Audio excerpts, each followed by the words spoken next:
Hello and welcome back once again to Steven Sir Makes It Easy, where me, Steven Sir, tries to make your life a little bit more simpler with concepts concerning accountancy and finance. Before I get started with the task for the day, very quickly a few reminders. You can connect with us on our Facebook page, our Instagram ID, as well as the Twitter handle. And the most important one is the Telegram channel given above. If you have not installed Telegram on your mobile phone and you are a subscriber of the channel, it's my request, please get connected to the Telegram channel above, join it, so that this particular Telegram channel is used for official communication to inform you, to update you about the lectures that will be premiered the next day, as well as the most important thing, the PDF of the question and answer, whatever is coached and tutored on this particular platform will be shared at the end of that particular chapter, so that you can download it and use it for your future reference basis. Also, if you do intend to purchase the textbook from which the necessary questions are explained during the various lectures, the purchase link is provided in the description of every lecture. And most importantly, if you have missed out the past tense, that is the last lecture, there is an I button given above. Please click it, watch that particular lecture, and then you can come here. Very importantly, at the end is, if you have not subscribed to our YouTube channel, please do make that a task for the day and subscribe to our channel, and together with that also press the bell icon so that Mr. YouTube notifies you about lectures which are uploaded on this particular platform. That's as far as the reminders are concerned. Let me get started with today's lecture. So let's get started with today's job duty, teaching, learning. So we have been doing OCM, OC, Organization of Commerce and Management. आपको जो subject का नाम लेना है ले सकते हो, उसके अंदर का कंटेंट तो वैसे भी सेम ही रहता है।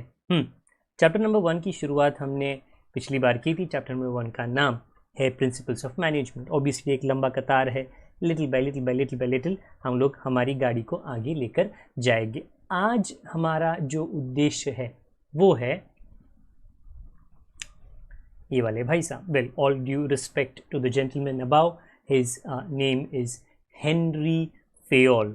Now very importantly, in principles of management का जो चैप्टर है, ये जो बंदे हैं, okay, that is mister Henry Fayol. Okay, if you very quickly read the information that has been given there, it's I do understand a little bit minute, but obviously text book है आपके पास, आप text book भी देख सकते हो। Henry Fayol 1925 में इनकी मृत्यु हुई थी, तो that's again a long time back. Was a French mining engineer, okay, originally an engineer, specialized in the field of mining, and mines are places where many people work together. Hopefully अगर आप एक actual mine में नहीं गए हो, all probability वो हो सकता है क्योंकि वो कोई पब्लिक प्रदर्शनी का एरिया तो नहीं है, बट अगर मूवीज़ में आपने देखा है, ओके, या आपने कोई सीरियल्स में देखा है या कोई डिस्कवरी के शो पे देखा होगा, तो you will definitely have seen a group of people working. Okay, क्या कहा है? Who turned a leading industrialist and a successful manager. Originally a mining engineer, converted into an industrialist, and accordingly a manager. Okay, he started his career as a mining engineer, okay, in a French mining company, and then to the position, okay, he was shifted to the position of a chief managing director. Now very important, इनको एक title दिया जाता है। वो title का नाम क्या है?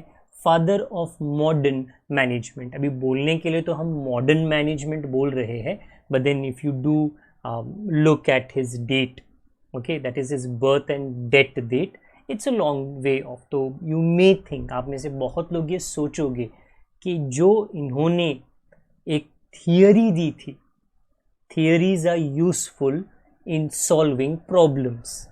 थियरीज के जो फीचर्स होते हैं, ओके, वो पढ़े लिखे आदमी हैं, इन्होंने कुछ चीज़ें, काफ़ी चीज़ें एक्सपीरियंस की है और इन्होंने एक थियरम बनाया, एक थियरी बनाया और उस थियरी में उन्होंने कुछ पॉइंट्स दिए और उन्होंने कहा जहाँ पर भी मैनेजमेंट का इस्तेमाल होता है, जो सब जगह पर है, दुकान छोटा हो आप 2 लोग को मैनेज कर रहे हो, दुकान थोड़ी बड़ा हो तो 20 लोगों को मैनेज कर रहा हो, दुकान बहुत बड़ा हो आप लाखों को मैनेज कर रहे हो, तो management is required everywhere. Okay, घर में मैनेजमेंट की ज़रूरत है, maybe papa does that, mama does that, but definitely okay management concept is applicable everywhere.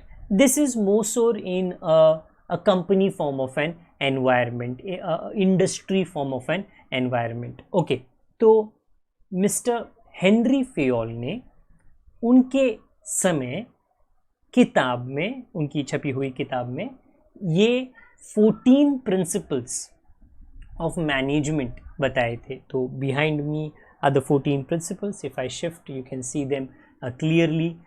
I will go through them one by one today and like usual, at least जैसे पिछले 2 lecture से था, okay, at the end of this, because this is a very important answer, long answers में काफ़ी बार आता है, okay, ये इसका एक कोड वर्ड आपको at the end of the lecture definitely मिल जाएगा। okay, so I repeat myself, what are we doing? Concentrating only on the concept and the theory which has been put forth by Henry Fayol.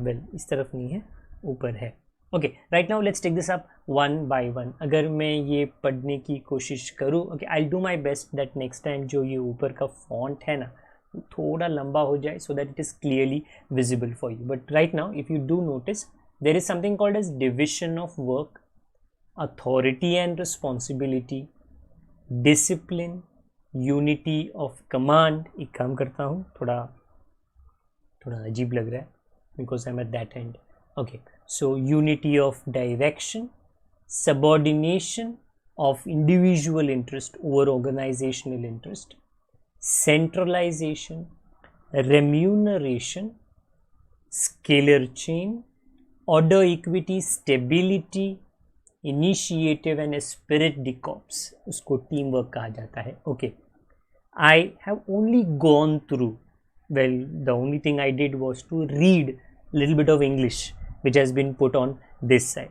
अभी एक काम करता हूँ, एक एक करके एक एक मुद्दे पे मैं आपको थोड़ी चर्चा करके एक्सप्लेन करने की पूरी कोशिश करता हूँ। सो one by one, again I repeat myself, it's a theory which has been put forth by Henry Fayol, and it is called as administrative theory of management. So there are other people who have also, उन्होंने भी अपने theories पेश किए हैं, उनका नाम अलग है, इनका नाम है administrative theory of management. Now according to this theory, कौन से ऐसे मुद्दे हैं राइट नाउ मेरे इस साइड पे 14 ऐसे मुद्दे हैं, मतलब 14 पॉइंट्स, जिस पे हेनरी फेयोल ने कहा था आपको ध्यान देना पड़ेगा, आपको इन मुद्दों को अप्लाई करना पड़ेगा, यूज करना पड़ेगा, तब जाके आप कंपनी को और लोगों को जो कंपनी बनाते हैं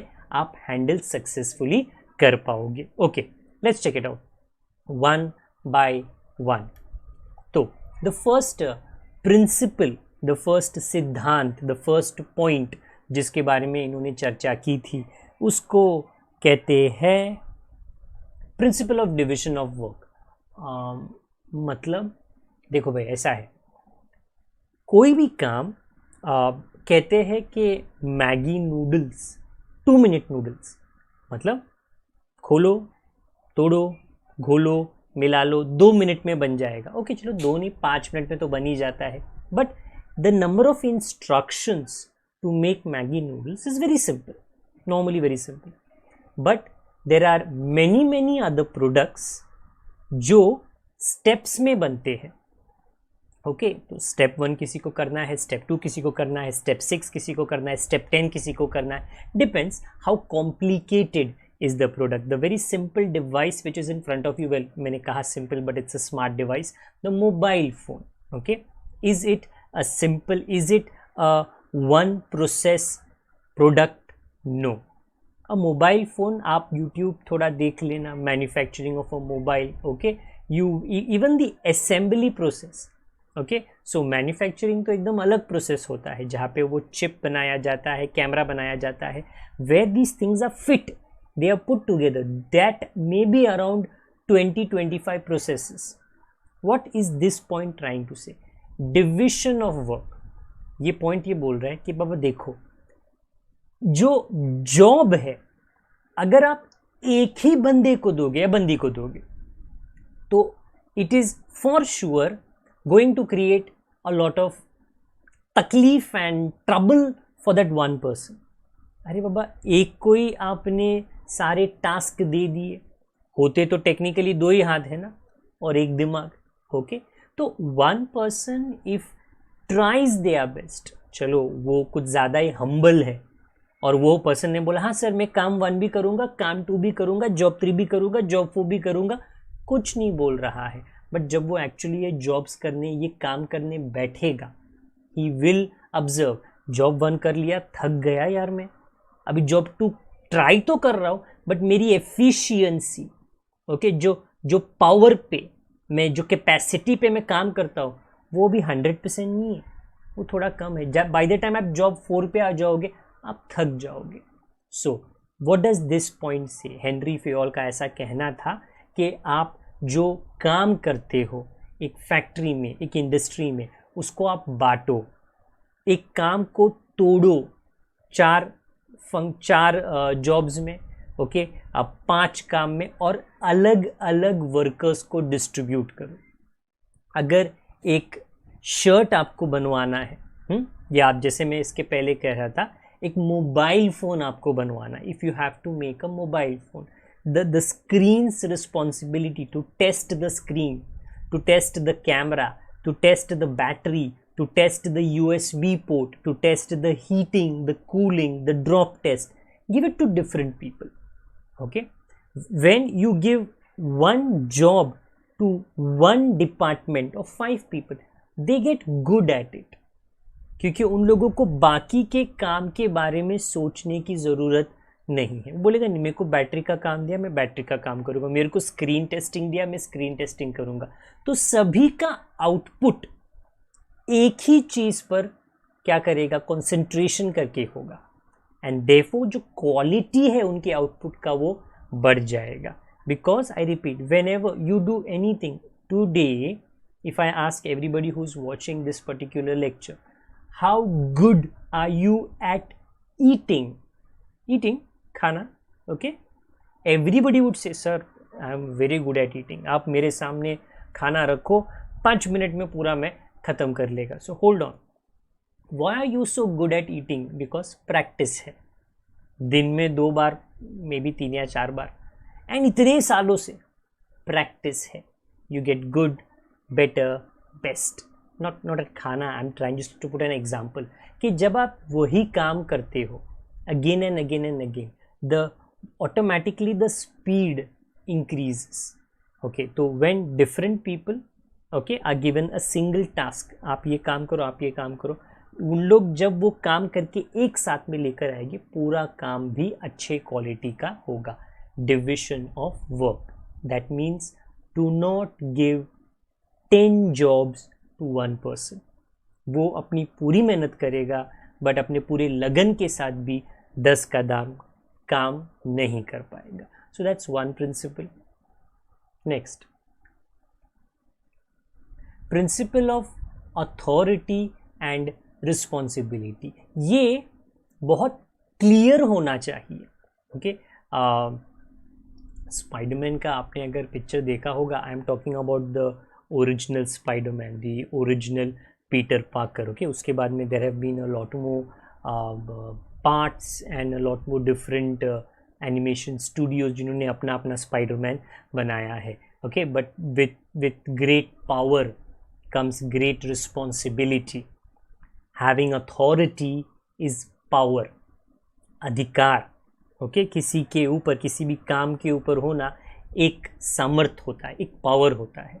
यहाँ पे मैं क्या बात कर रहा हूँ, ओके। या हेनरी फेयोल जी ने क्या बात किया था, उन्होंने कहा था कि देखो भाई, क्लियरली पता होना चाहिए कि अधिकार किसके पास है, अथॉरिटी किसके पास है, और अकॉर्डिंगली किसकी रिस्पॉन्सिबिलिटी बनती है। अगर नॉर्मली एक फैक्ट्री सेटअप में, एक कंपनी सेटअप में अथॉरिटी मैनेजर्स को दिया जाता है, वर्कर्स को अथॉरिटी नहीं दिया जाएगा, ओके। वर्कर्स को जो काम दिया गया है दे विल डू दैट, वो पूरी कोशिश करेंगे करने के लिए, but it is the managers who have been given the authority. If you do read about it, says authority is the right to take decisions, and it is not given to everyone, it is only given to managers, most probably the higher hierarchy जो ऊंचे दर्जे पे बैठते हैं। it is necessary to get the things done appropriately, सही तरीके से, from the subordinates, जो workers नीचे रहते हैं ना, उनसे काम करवाना ज़रूरी है। authority always comes with the responsibility. If the manager is given the authority to complete a task, एक काम पूरा करने का authority मैनेजर को दिया गया है, he should be held responsible if he does not complete the work in the given time. देखो ऐसा है, you just can't enjoy the authority कि मेरे को अथॉरिटी दिया गया है, मेरे नीचे ये 50 लोग काम करते हैं, मैं इनको बोलूँ लेफ्ट ये देखेंगे लेफ्ट, मैं इनको बोलूँ राइट देखेंगे, मैं इनको बोलूँ जंप ये करेंगे जंप, ओके। आपके पास अथॉरिटी है और उस हिसाब से वो लोग काम करेंगे। वेल, लेफ्ट राइट जंप नहीं करेंगे, what is the job that is to be done. But also remember, if you have the authority then you have to make sure, why are you telling them left and right and jump? Because they have to get a job done. और अगर उन्होंने वो job नहीं किया तो manager, जिम्मेदारी तेरी, responsibility तेरी, because you have been given authority, you should also be held responsible for the outcome of that particular job. अगर वो काम कंप्लीट नहीं होता है तो आपकी जिम्मेदारी, you just can enjoy the authority. आप सिर्फ अथॉरिटी का लुत्फ, मजा नहीं उठा सकते हो, उठाओ, बट जिसके लिए वो अथॉरिटी आपके कंधों के ऊपर डाली गई है वो काम भी पूरा होना चाहिए। अगर पूरा नहीं होता है उसकी रिस्पॉन्सिबिलिटी आपको लेनी पड़ेगी। So that is what Henry Fayol in his principle has said it very clearly. Please make sure all your managers know उनकी अथॉरिटी कहाँ तक है, और अगर वो काम पूरा नहीं होता है उनकी जिम्मेदारी भी बनती है। So that's the second task. Third, principle of discipline. What do you mean by discipline?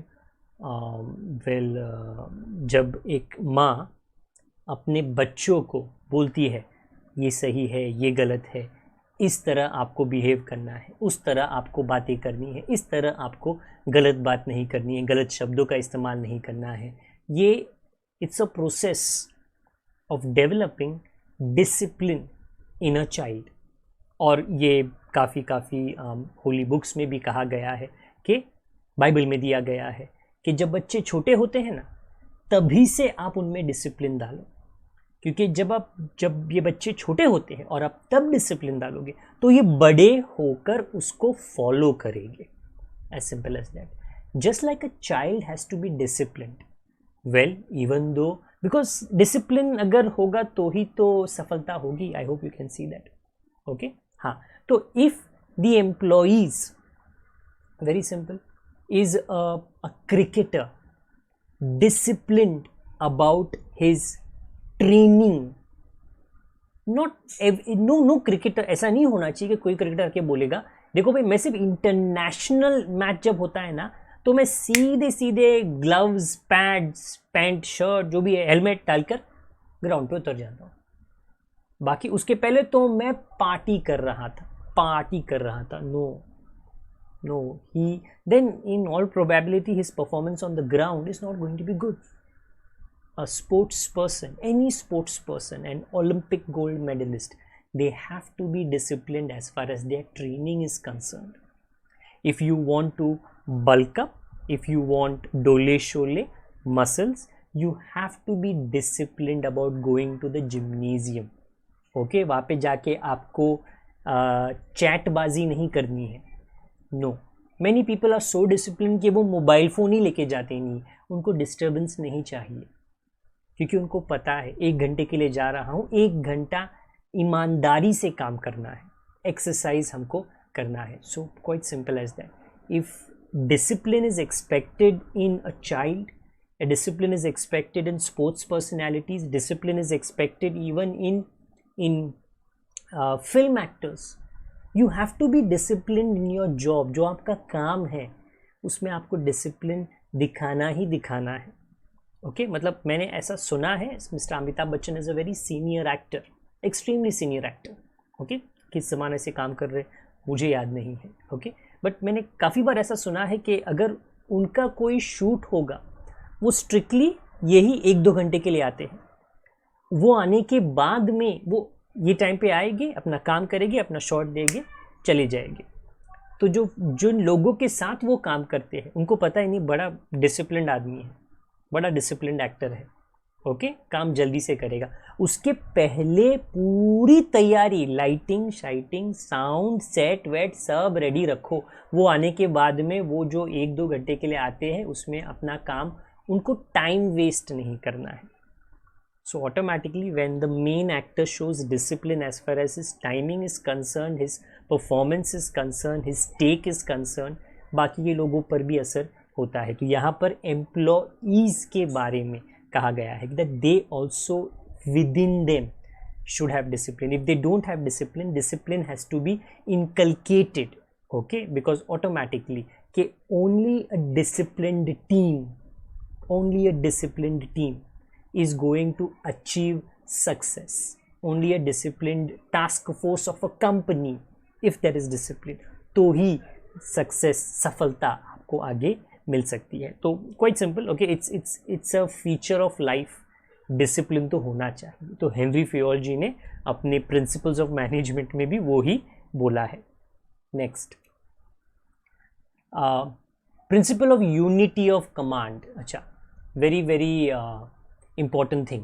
What do you mean by unity of command? जो निर्देश होते हैं, ओके जो ऑर्डर्स होते हैं वो क्लियरली एक कंपनी में अगर एम्प्लॉइज़ है, employees are there in many departments, सभी लोग अपना अलग अलग डिपार्टमेंट की एक एक खूबी होती है, एक एक खासियत होती है, एक एक स्पेशलाइजेशन होता है. Okay the employee should clearly know कि बाबा मेरे ऊपर कौन सुपीरियर है.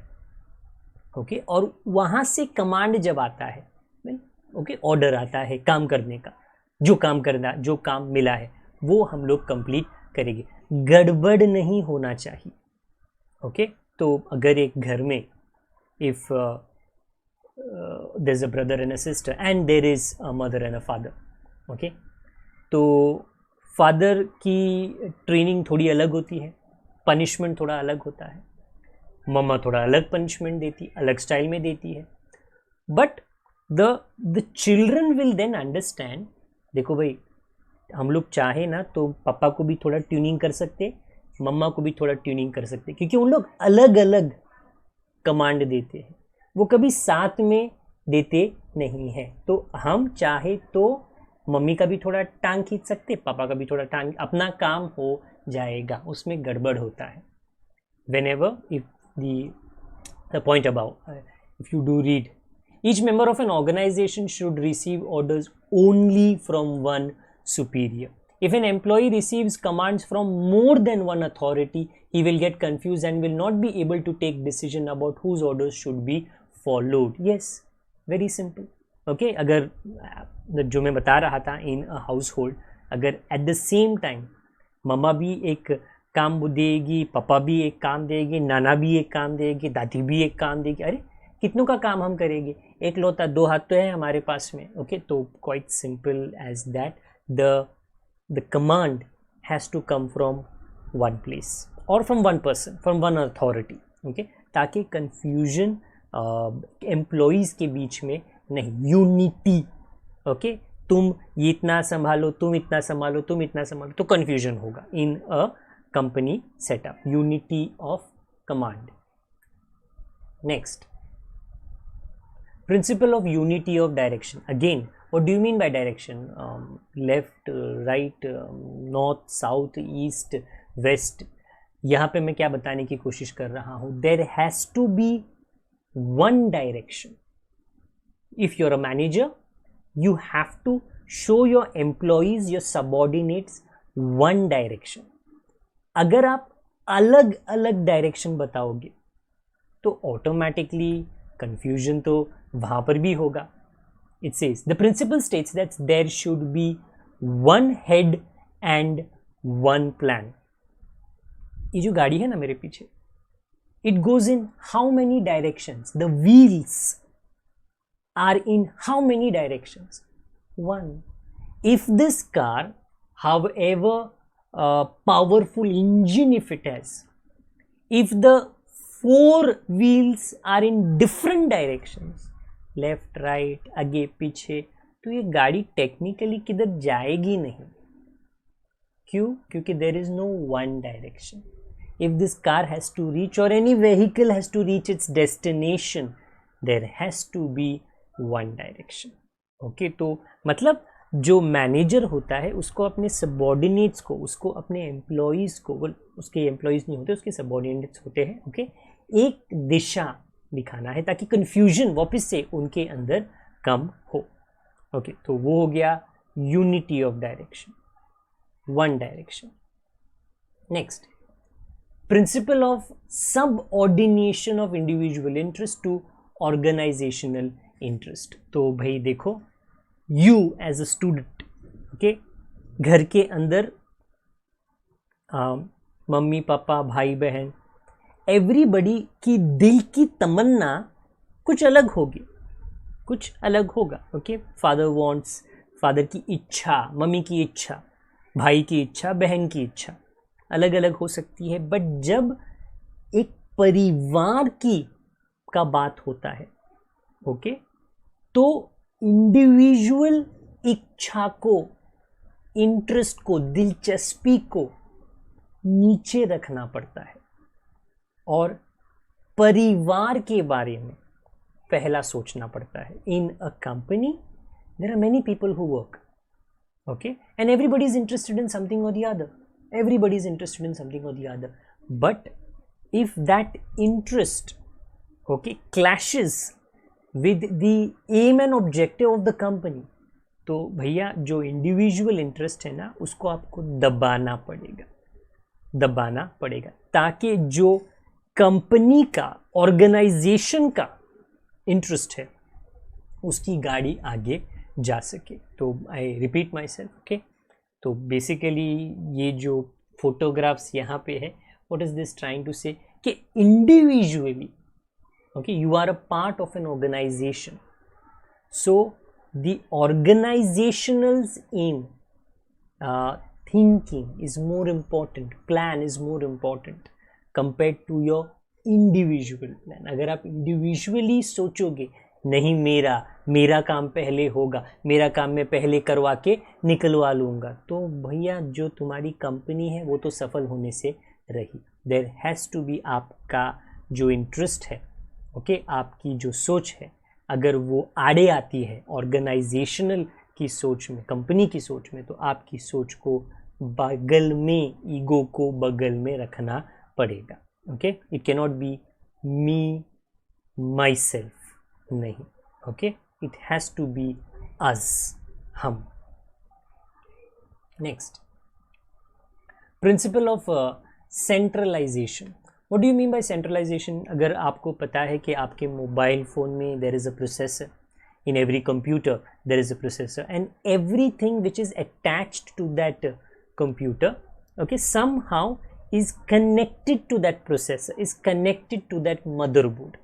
यहाँ पे centralization का मतलब क्या है कि there has to be, company को अगर आपको बराबर से संभालना है, चलाना है, तो there has to be centralization of power and authority. जैसे if a country is managed by a king, okay, or a queen, so the king or the queen, okay, has उनके कंधों के ऊपर, okay, centralization होता है power का और authority का. okay, जब वैसा होता है, if you see in some organizations this power is vested in one hand और few hand.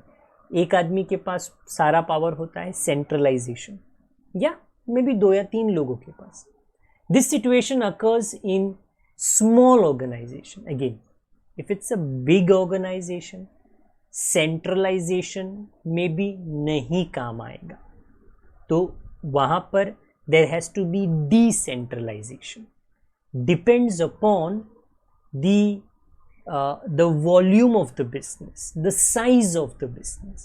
If it's a small setup, one person के कंधों पर जो भी रिस्पॉन्सिबिलिटीज है, जो अथॉरिटी है, डाला जा सकता है, लादा जा सकता है. But if it's a multinational company, then automatically एक बंदे के ऊपर पूरी दुनिया में जो स्प्रेड आउट हुआ है कंपनी, वहाँ पे नहीं चल पाएगा. वहाँ पे सिचुएशन बदल जाती है, तो वहाँ पे डिसेंट्रलाइजेशन होता है. तो just like this motherboard, okay, many things are, जितनी ज़रूरत है, connected to the processor, but there are many other things, a sound card, graphics card, a battery, okay, वो अलग अलग है. बैटरी को कहा जाता है कि आप अपना काम अलग से हैंडल करो, स्टार्ट पे एंड पे टाइम को मेंटेन करने के लिए. साउंड कार्ड का अलग जॉब हो जाता है, ग्राफिक्स कार्ड का अलग जॉब हो जाता है. That becomes decentralisation. जितनी ज़रूरत है, depending upon the situation, there has to be centralisation of power and authority. But then that centralization may not be applicable for every organization. So depending upon the size of the organization, the concept of centralization or decentralization is applicable. Next, principle of remuneration, very very important. If you ask any person, if you ask your mummy, your daddy, your brother, your sister, जो काम पे जाते हैं, आप काम पे क्यों जाते हो, तो मतलब सिंपल सा जवाब होगा कि भाई पैसे कमाने जाते हैं, पगार हमको मिल सके, सैलरी हमको मिल सके, इसके लिए जाते हैं. हाँ, now many a times many of them will be upset about the salary that they get, because वो ये कंप्लेन करेगी, ओके, आपके मम्मी, डैडी, बड़े भाई, जीजा, साला जो भी काम पे जाते हैं, कि मैं जितनी मेहनत करता हूँ उतना रेम्यूनरेशन, सैलरी, रेम्यूनरेशन मुझे नहीं देते हैं. Okay, now what does Henry Fayol say about remuneration? He says, देखो, इट हैज़ टू बी, जितनी मेहनत लोग करते हैं उस लेवल पे उनको पगार भी मिलना चाहिए. इफ़ रेम्यूनरेशन के वजह से an employee is not happy, तो automatically that employee may not think about working in that same company for a long time. वो रेम्यूनरेशन उनके मेहनत के हिसाब से होना चाहिए, और वो रेम्यूनरेशन रेगुलरली अपग्रेड भी होना चाहिए. It does happen, many companies do that. साल में वो एक बार परफॉर्मेंस अप्रेजल करते हैं. परफॉर्मेंस अप्रेजल का मतलब आपने परफॉर्म कैसे किया है, आपने और अच्छा परफॉर्म किया है, चलो आपको बोनस दिया जाएगा. आपने बहुत अच्छा परफॉर्म किया है, अगले साल से आपका 5%, 10% सैलरी इंक्रीमेंट मिलेगा. Very importantly, a person goes to a company to work, one of the main agenda is what? Remuneration for salary. He wants to make a earning, he wants to make a living. कमाना चाहता है पैसा, और अगर वो उसकी मेहनत के हिसाब से नहीं दिया जा रहा है, they will obviously be upset about it. Maybe वो काम करेंगे, बट कुड़कुड़ाते हुए काम करेंगे. You don't want a mister और मिसेस कुड़कुड़ाट with you in your team. तो रेम्यूनरेशन सही होना चाहिए, ज़्यादा नहीं होना चाहिए, बट डेफिनेटली सही होना चाहिए. Next, principle of scalar chain. Now that is it's a technical wording, तो वो पढ़ने से सब वालों के सर चेन पता है, कड़ी, कनेक्टेड. ये स्केलर चेन क्या होता है? Well, it's a management concept, and if you see, scalar chain means the hierarchy of authority. What do you mean by hierarchy? आपके घर के अंदर what is the hierarchy of authority? मैं चलो अथॉरिटी नहीं, हायरार्की क्या है सर? वो पहले ना दादा दादी, फिर मम्मी पापा, और फिर हम. That is hierarchy. ऊपर कौन है? टॉप लेवल पे. फिर कौन है मिडल में, और नीचे कौन है? तो scalar chain is that same thing but in a company there has to be a top level of authority, there has to be a medium level, and there has to be a lower level. आगे जाके if you please read this. This helps to ensure the orderly flow of information and communication. So इससे क्या होता है, decision ऊपर वाला level लेता है, वो उस डिसीजन को अपने सबऑर्डिनेट्स को देता है, और जो सबऑर्डिनेट्स मिडिल लेवल है वो ग्राउंड लेवल तक वो खबर भिजवा देते हैं, तो कंफ्यूजन होता नहीं है. ओके आगे. For example, a general manager informs the decision to the respective functional managers. Okay, general manager general चीज़ें संभालता है, उसके नीचे functional managers है, वो उन तक information देता है. Then the functional manager will pass it to the supervisor. The supervisor will inform the foreman, and according the level of authority. तो basically that is what they are trying to say कि ऊपर एक general manager है, then there are functional managers, then there are supervisors, then there are foremen. Foremen के नीचे there are employees. तो in this example itself you can see ऊपर कौन है, नीचे कौन है. Okay, तो basically the information should start from up, because the decisions are taken at the top level and the information has to come down. Okay, ऐसा if you please read. For avoiding this longer chain and to take speedy decisions, cross communication or direct communication is followed by various organizations, which is known as gangplank. Hold on, if you read here, A is the top guy, उसके नीचे B and E है, उसके नीचे C and F है, और एकदम bottom पे D and G काम करते हैं. तो basically D and G communicate नहीं कर सकते हैं because of scalar chain. C and F communicate नहीं कर सकते हैं. ये ऐसा क्यों है?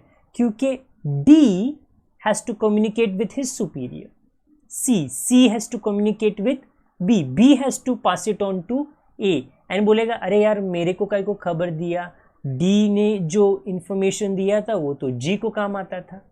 Scalar chain meant the level of hierarchy, but अगर वो स्ट्रिक्टली फॉलो किया जाए it becomes a very reverse में जब इंफॉर्मेशन आता है तो वो बहुत टाइम लेता है.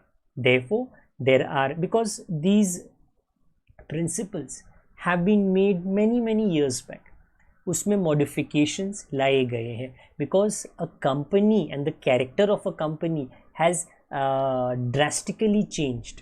ओके, पहले कंपनीज की सोच अलग थी, इट वॉज प्रॉफिट, बट अभी ऐसा नहीं है. It is profit and also social responsibility. So automatically यहाँ पे दे आर सेइंग कि strictly scalar chain can not be followed. If there can be, if a decision has to be taken faster, then there has to be a plank, a direct communication. उसको कहते हैं gang plank. When D in that particular diagram directly communicates to G or anybody on that level. हाँ, ऐसा नहीं होना चाहिए कि फिर सर वो स्केलर चेन फॉलो ही क्यों करने का, नहीं, ऐसा नहीं है कि D को जो भी उनके ऊपर है उनसे परमिशन लेनी पड़ेगी, वरना ये बहुत लंबा रिवर्स गियर हो जाता है. तो I repeat, direct gang plank direct communication करो, बट मेक श्योर कि आपके ऊपर के लोगों को पता है और उनसे आपको परमिशन ये डायरेक्ट कम्युनिकेशन का मिल गया है. नेक्स्ट वन,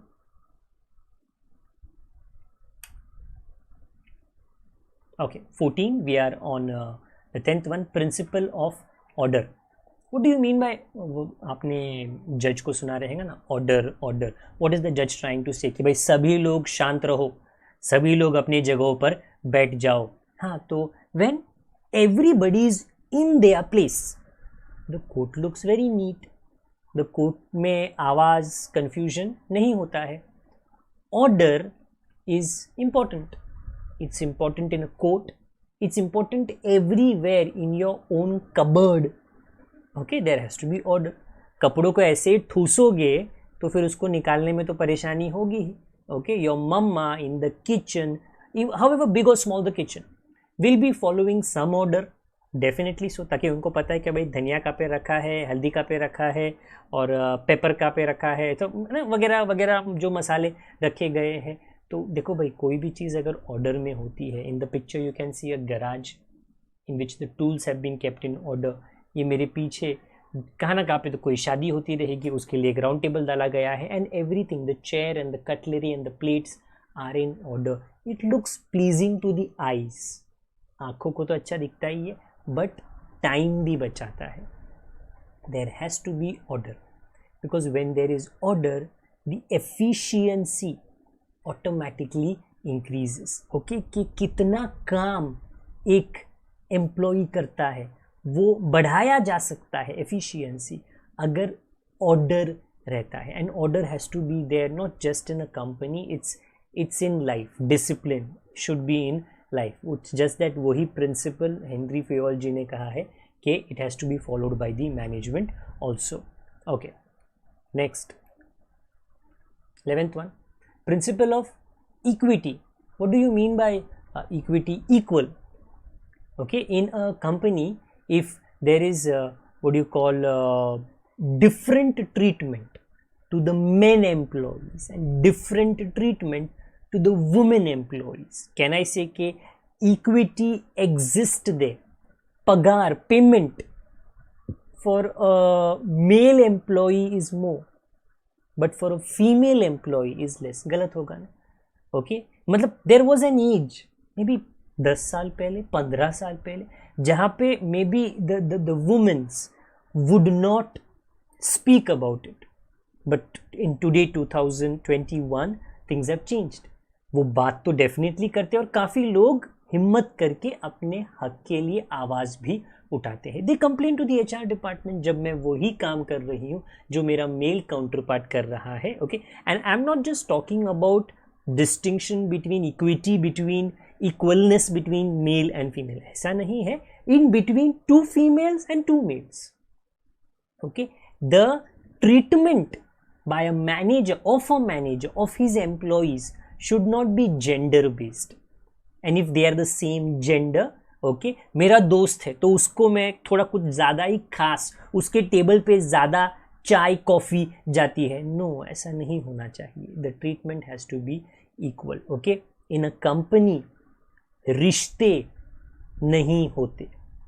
ओके, मतलब रिश्ता हो सकता है, बट अगर आप रिश्ता पहले निभाने को जाओगे तो obviously the other employees will feel cheated, they will feel left out. Okay, तो equality again it has to be followed everywhere. Okay, if you are a person you have to treat others equally. Similarly is this particular principle. Next, stability of tenure. Sorry, what do you mean by that? Stability of tenure. If you tell someone, देखो भाई आपको काम में दे रहा हूँ but सिर्फ 1 हफ्ते के लिए, so that person इतनी काबिलियत से, इतनी मेहनत से काम नहीं करेगा। वो बोलेगा 1 ही हफ्ते का तो काम है। ओके, 1 हफ्ते में मैं, मतलब ऑब्वियसली ना, इन अ वीक्स टाइम उसको ही पता है मैं जब तक मैं काम सीख लूँगा मे बी 2-3 दिन चला जाएगा, और 2-3 दिनों में मेरे को ये निकालने वाले। Temporary basis. No employee, okay, at least if you're an employee of an organization, likes to be on a temporary basis. There are many workers जो airport पे काम करते हैं, they are on contract basis, they are 99% not happy, they are not happy, and when a person is not happy तो automatically उसका efficiency कम हो जाता है, because he doesn't feel एक with the organization। बोलता है नहीं, organization ये अलग ही है, मैं अलग ही हूँ। क्यों? मेरे को टेम्पररी रखा है। अगर टेम्पररी मेरे को रखा ही है, मेरे को परमानेंसी देते नहीं, मेरे को बोलते नहीं है कि मैं यहाँ पे 5 साल काम करूँगा, 10 साल काम करूँगा, तो फिर मैं मेहनत क्यों करूँ? ओके, वैसे भी अगर मैं काम बराबर से नहीं करूँ ये निकाल देगी, अरे वैसे भी निकालेगी और कॉन्ट्रैक्ट खत्म होने के बाद भी निकालने वाले हैं मेरे को, मैं दूसरी कंपनी में जाऊँगा जब तक मुझे परमानेंट काम ना मिले।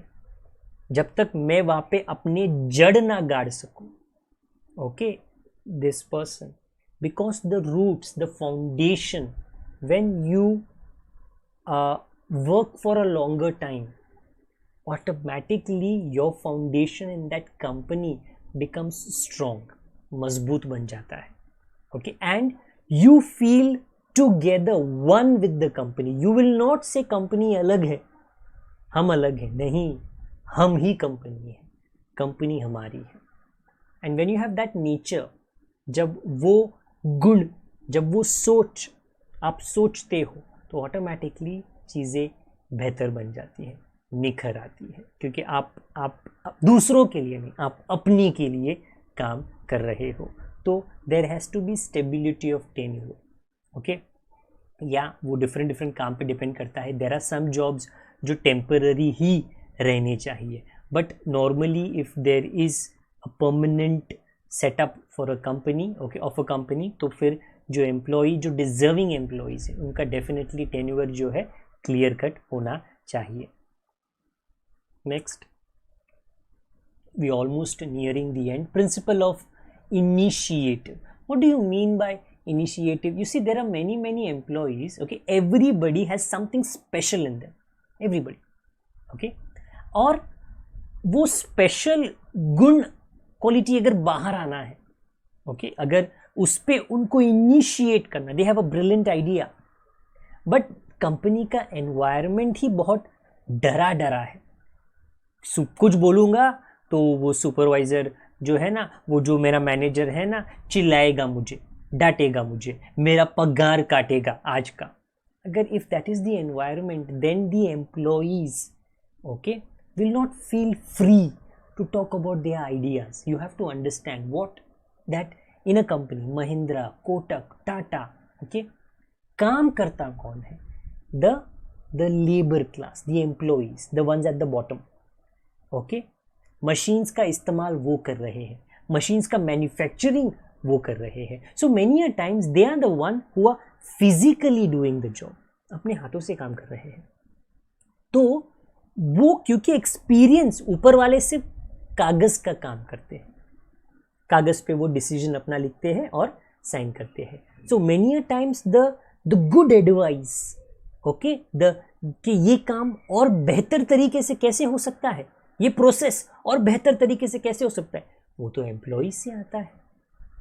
But the environment has to be such that the employees are encouraged कि भाई हाँ, अगर आपके पास एक गुड आइडिया है, no problem, you go and tell your manager, your supervisor, you go and tell.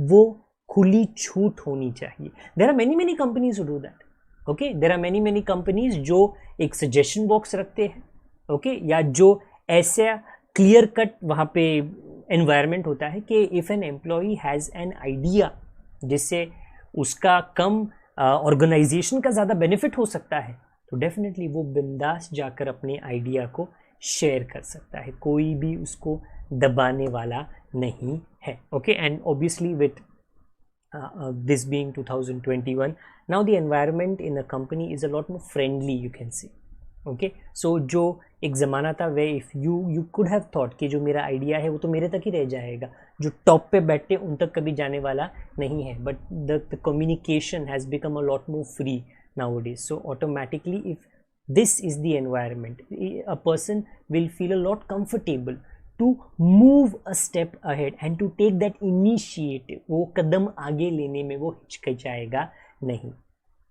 Lastly, there are 14 principles in the theory, administrative theory of management, जो Henry Fayol जी ने दिया है. And the last one is principle of esprit de corps. वो अलग भाषा है, simple words में team work. Do you have to manage a single person? A single person will manage himself or herself. उसके लिए मैनेजर की ज़रूरत नहीं है. Manager is usually required for a team, whether it is a cricket team, whether it is a football team, or whether it is a kabaddi team, any team, okay. Very importantly, management का concept is 99.99% only applicable when there is more than one person. It's a team of people. You have to be understanding that running any organization is a group activity. Very, very important. Okay, these people thinking has to be a team thinking. It cannot be an individual thinking. At the beginning there was no individual का thinking. उसको क्या करना है, दबाना है.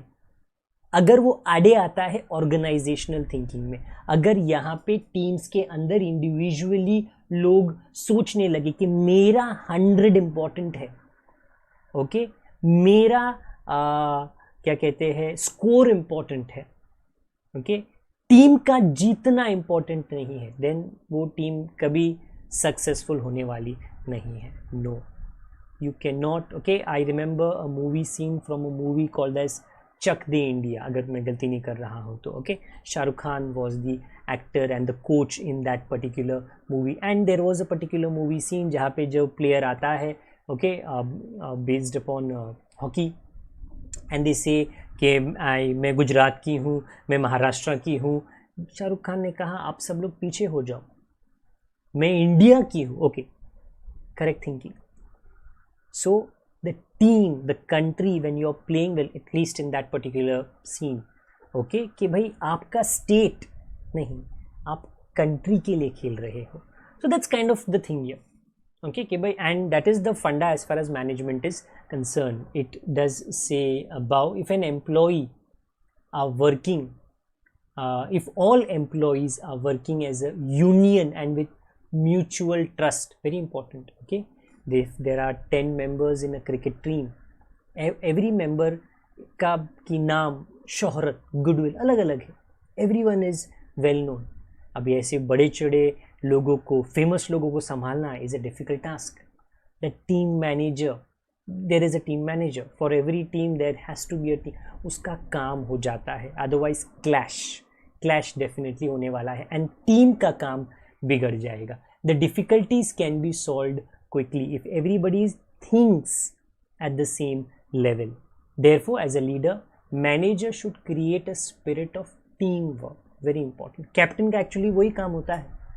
Captain का काम है, he is kind of a manager. Okay, कि अपने नीचे जो 11 में से वो एक है, या जो स्क्वाड जाता है, okay, उसके नीचे जितने लोग हैं, सभी को एक टीम का जो स्पिरिट होना चाहिए, एक टीम की जो फीलिंग होनी चाहिए, वो हमेशा होना चाहिए. Okay, it should not be individual performances. Yes, in the course of you winning the tournaments and the matches, जैसे टीम जीत रहा है, आपका इंडिविजुअल परफॉर्मेंस भी बेहतर होगा, but it always has to be team first, individual second. So these are the 14 principles of administrative theory of management. What am I right now showing you? I'm not showing you a 3D movie, but I'm showing you the code word. I know काफ़ी लंबा lecture हो गया, but then सारे principles के बारे में जितना details में दे सकता था उतना मैंने देने की कोशिश की है. अभी इसको पूरा समराइज करते हैं. कैसे? 3D accessories. 3D एक्सेसरीज, ये 3D एक्सेसरीज से मुझको क्या फ़ायदा होगा? Well my dear, the 14 points that I have just shown you, 3D gives you out of those 14 3 points. 3D, D. Okay, so above you see वो order में नहीं है, it's not in the order. Order मैंने text book का follow किया है, but यहाँ पे the order so that, or the code word so that you remember, if not all, maximum out of the 14. well 14 में से कुछ मिस आउट मत करना, बट you should, well पूरा 14 नहीं होता तो नेक्स्ट बेस्ट क्या है? Maximum out of the 14. Division of work, unity of direction and discipline, 3D. and then comes accessories. We have tried, by we I mean me and my technical support. Okay, so there are 2 people who work on the channel. हमने कोशिश की है कि ऐसा word लेकर आए जहाँ पे आपको रेस टू 2, रेस टू 3 याद रखने की ज़रूरत नहीं है, वो एटलीस्ट अभी याद रखने की ज़रूरत नहीं है. सो ए से आता है authority, unity of command, centralization, equity, subordination, individual interest नीचे, और जो ऑर्गेनाइजेशन का एम है वो पहले, scalar chain, order, remuneration, initiative, spirit decops meaning teamwork, and stability of turnover. So I repeat, accessories. Okay, what does accessories mean? If you buy a mobile phone, okay, the back cover becomes an accessory. Okay, the earphone becomes an accessory, main के साथ जुड़ी हुई चीज़ें. तो यहाँ पे Henry Fayol जी ने अपने थियरी से कनेक्टेड जो एक्सेसरीज दिए हैं, जो पॉइंट्स दिए हैं, वो हमने यहाँ पर गढ़ दिए हैं, लिख लिए हैं. 3D accessories will help you remember, I hope so, all the points of the theory that has been put forward by Mr. Henry Fayol. So this is it for me for the day. I hope that the lecture, which was based upon the concept of a theory of administrative theory of management put across by Henry Fayol, is understood by you. I do understand it's a little bit of a lengthy lecture, but it's in my nature जहाँ पे मैं थोड़ा लंबा खींच लेता हूँ, but मैं पूरी कोशिश करूँगा कि समरी में आपको आगे का एक्सप्लेनेशन जब भी हो सकेगा मैं दे पाऊँ. If this explanation was understood by you, it is my request कि क्या करना है आप लोगों को, आपको लाइक कर देना है. दूसरा, if you have not subscribe, please subscribe. If you have not press the bell icon, तो देरी किस बात की है, please press the bell icon. And if you have any confusions, if you have any suggestions, तो please वो comment box में आप डेफिनेटली put across कर सकते हो. We read the comment box regularly and we see as to what two people have commented in that. Okay. That is it for me for this particular lecture. I will meet you very very soon for the continuation of the first chapter and with one more theory put across by a different gentleman. Till the time we meet again, please take care of yourself, take care of your seniors and juniors, take care of your lovely family members. Good day to all of you. God bless. Bye.